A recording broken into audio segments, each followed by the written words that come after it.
સુરતના લિંબાયત ઝોનમાં રસ્તામાં આવતા ધાર્મિક સ્થાનોને નોટિસ અપાતા બજરંગ સેનાનો ઘેરાવો. સુરતમાં ટ્રાફિકની સમસ્યા દિવસે ને દિવસે વધી રહી છે.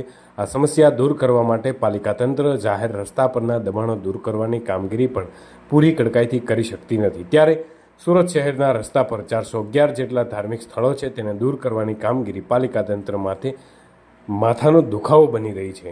આ પહેલાં સુરત શહેરમાં 338 સ્થળ હતા, તેમાંથી હજુ માંડ 27 ધાર્મિક સ્થળો પાલિકા દ્વારા દૂર કરાયા છે.